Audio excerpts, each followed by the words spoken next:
In the spring of 1990, I spent $9 planting a grass everyone laughed at. 10 years later, they couldn't believe what it saved. My name is Samantha Jones, and in the spring of 1990, I spent exactly $9 and 3 Saturdays planting a grass nobody in Hartwell County, Missouri, had ever heard of. And according to nearly everyone who saw me doing it, I was wasting both. Now, before I tell you what happened, subscribe to the channel and stay with me until the end, because what started as a tiny patch of grass along a forgotten creek bank ended up changing not only my farm, but the way people in our county thought about land forever. Back then, I was 48 years old and running the family farm alone after my husband passed away. The farm wasn't large, just enough land to keep food on the table and taxes paid. Most years were ordinary. A little corn, some soybeans, a few cattle. Nothing remarkable. But there was one problem that kept getting worse every year. A dry creek, or at least what used to be a creek. It cut across the western edge of my property, like a scar. 400 feet of exposed dirt and crumbling banks that seemed determined to wash away a little more every season. When heavy rain came, the water rushed through like a freight train. When summer arrived, the creek became little more than cracked mud and exposed roots. Every year, I lost more soil. Every year, the banks collapsed a little farther. Every year, somebody told me there was nothing I could do about it. That's just nature. Leave it alone. Not worth fixing. I heard those words so often I could have repeated them myself. But one afternoon, while attending a small conservation meeting nearly 60 miles away, I heard a speaker mention a grass I'd never heard of before. Switchgrass. Most people in that room weren't paying attention. I was. The man explained how its roots could grow incredibly deep into the soil, much deeper than ordinary grasses. He talked about erosion control, water retention, bank stabilization. The words stuck with me. After the meeting ended, I walked straight to the back table and bought a small packet of seed. $9. That's all it cost. $9 that would eventually become the best investment of my entire life. The following Saturday, I loaded a shovel, a rake, and a bucket of seed into my pickup truck. The morning was cool. Fog still hung over the fields. Birds called from fence posts while the rising sun painted the sky orange. I parked beside the creek and got to work. The ground was harder than I expected. Years of erosion had left parts of the bank exposed and rocky. Roots stuck out of the dirt like old bones. In some places, entire sections looked ready to collapse. But I kept planting, handful by handful, foot by foot, hour after hour. By noon my back hurt. By evening my hands were blistered, and I had barely finished half the area. The next Saturday I returned. Then the Saturday after that. 3 weekends. 400 feet of creek bank. $9 worth of seed. That was all. Meanwhile, people laughed. And trust me, in a farming community, news travels faster than wildfire. Folks driving past would slow down and stare. Some would stop and ask questions. Others didn't bother hiding their opinions. One neighbor actually laughed out loud and said, "Samantha, you planting grass or trying to grow money?" The men sitting outside the feed store started calling it Samantha's Miracle Creek. Every time I drove through town, somebody had a joke. I will smile, nod, then went back to planting. Because here's something farming teaches you. The land doesn't care about opinions. The land only responds to what you do. By summer, tiny green shoots appeared. Nothing impressive, nothing dramatic. Most people wouldn't have noticed them, but I did, because I knew what was happening underground. While everyone looked at the few inches of green above the soil, Roots were pushing deeper and deeper beneath the surface. Quietly, patiently, building something nobody could see. And sometimes the most important things happen where nobody is looking. The first real test came the following spring. A storm rolled through Hartwell County unlike anything we'd seen in years.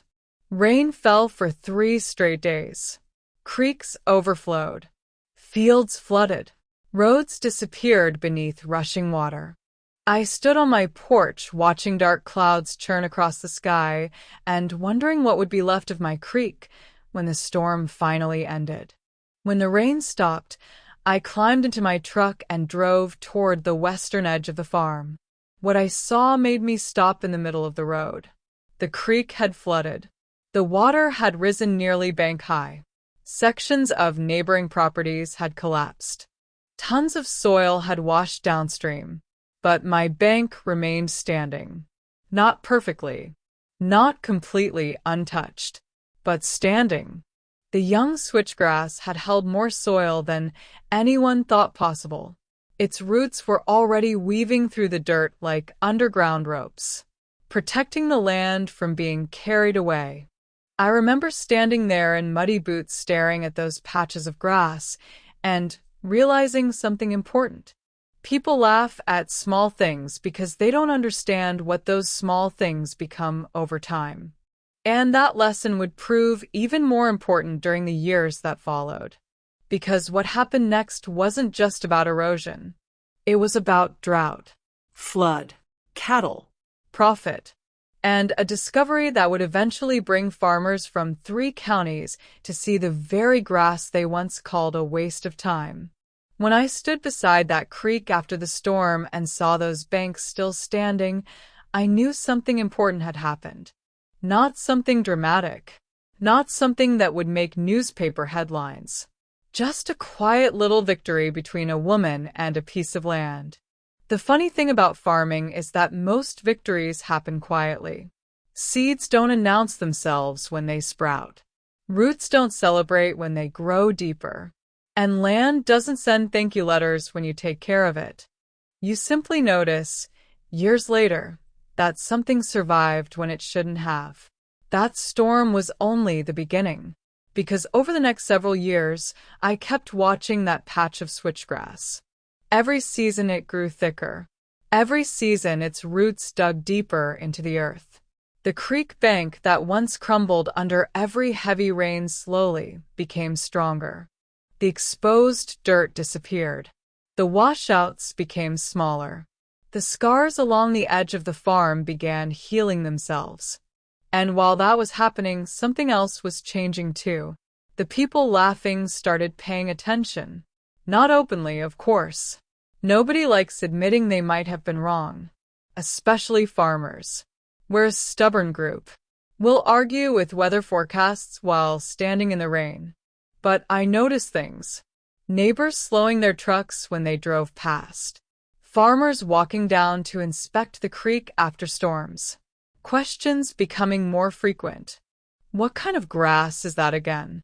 Where do you buy it? How deep do the roots grow? The jokes slowly disappeared. Curiosity replaced them.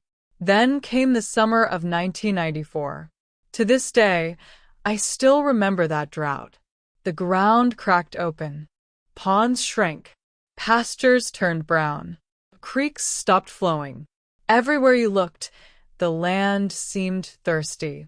The heat settled over Hartwell County like a heavy blanket. Week after week, the sun burned overhead without mercy. Many farmers started feeding hay months earlier than expected because their grazing land couldn't support cattle anymore. Fields struggled. Pasture suffered. Everybody was worried, including me. One afternoon, I walked down to the creek expecting to see the same dry conditions I'd seen everywhere else. Instead, I stopped and stared. The switchgrass was still green. Not perfectly green. Not lush and beautiful, but alive, healthy, standing tall while much of the surrounding vegetation struggled. I later learned why. Those deep roots I'd spent years hearing about were reaching moisture buried far beneath the surface. While shallow-rooted plants suffered, the switchgrass kept drawing water from deeper underground. And suddenly that little patch of grass wasn't just controlling erosion. It was demonstrating resilience, the kind farmers dream about. That year, several neighbors asked for seed. I gave it to them, not because I wanted recognition, but because I remembered what it felt like when people thought I was wasting my time. Nobody deserves to learn every lesson the hard way. Then came 1997, the year everything changed. A series of storms swept across Missouri. Rainfall records were broken. Creeks flooded. Rivers expanded beyond their banks. Water moved through the county with a force I had never witnessed before. I remember standing on my porch watching dark clouds gather again and thinking about that creek. The same creek people once told me to ignore. The same creek that had stolen soil from me year after year. When the rain finally ended, I drove out to inspect the damage. Fields throughout the county had suffered. Fence lines were destroyed. Road shoulders collapsed. Sections of farmland disappeared beneath floodwater. But as I approached my creek bank, something incredible happened. The bank was still there. Not untouched, not perfect, but standing. The switchgrass had become a living wall. Thousands upon thousands of roots locked the soil together beneath the surface. The water rushed past. The current pushed against it, but the land held. I climbed out of my truck and stood there in silence. 10 years earlier, that section would have washed away. There would have been nothing left. Yet now the bank looked stronger than it had at any point in my adult life. And for the first time, I felt emotional. Not because of the grass, not because of being right, but because I realized what the land had been teaching me all along. Patience matters. The things people laugh at today can become the things that save you tomorrow. A few months later, the county conservation office contacted me. Apparently people had been talking. Farmers from neighboring counties wanted to see the creek. Agricultural groups wanted photographs. Conservation specialists wanted to study the results. Suddenly, the little project that began with $9 was attracting attention from places I'd never expected. One afternoon, nearly a dozen farmers stood beside that creek listening as I explained what happened. Many of them were the same people who had laughed years earlier. One man finally shook his head. "Samantha, I thought you were crazy." I laughed. "You weren't alone." The group laughed with me. Then he looked toward the creek and said something I'll never forget. "Best $9 anybody ever spent around here." The funny thing is, it wasn't really about the money. $9 wasn't the story. The story was believing something could improve before there was any evidence it would. The story was showing up 3 Saturdays in a row when nobody else cared. The story was planting something whose benefits might not appear for years. Most people want immediate results. Nature doesn't work that way. The land works on a different schedule. Trees take years to mature. Soil takes decades to build. And trust me, some of the best decisions you'll ever make won't look impressive at the beginning. In fact, they'll often look foolish. By the time the year 2000 arrived, that stretch of creek had become one of the healthiest parts of my farm. Wildlife returned. Birds nested there. The soil stabilized. The water flowed more naturally. What had once been a problem became one of the property's greatest strengths. Sometimes I still walk down there. I'm much older now than I was in 1990. The creek sounds the same. The wind still moves through the grass. The roots are still holding the earth together beneath my feet. And every time I visit, I remember those 3 Saturdays. The blisters on my hands. The laughter from passing trucks. The comments from town, the doubts, all of it. And honestly, I'm grateful for every bit of it. Because if nobody had laughed, I might never have remembered the lesson so clearly. The lesson wasn't about switchgrass. It wasn't even about farming.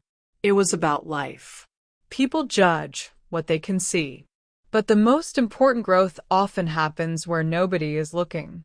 Beneath the surface. Underground. Quietly. Patiently. A root grows before a plant becomes visible. Character grows before success becomes visible. Preparation happens before opportunity becomes visible. That's why I never worry much when people don't understand what I'm doing anymore. I've learned something after spending a lifetime working the land.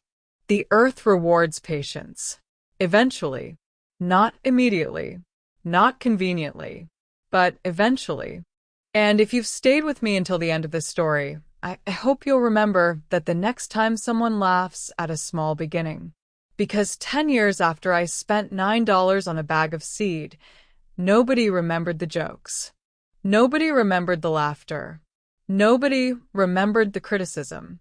What they remembered was the creek that survived, the land that stayed in place, the farm that became stronger. And all of it began with one simple decision made by a stubborn 48-year-old woman on a gravel road outside Hartwell, Missouri. $9, 3 Saturdays, 1 patch of grass, and a lesson that lasted a lifetime. If you enjoyed my story, subscribe to the channel and share it with someone who needs a reminder that small beginnings can lead to extraordinary endings. Sometimes the greatest changes start with something so small that everybody else overlooks it, until one day they can't.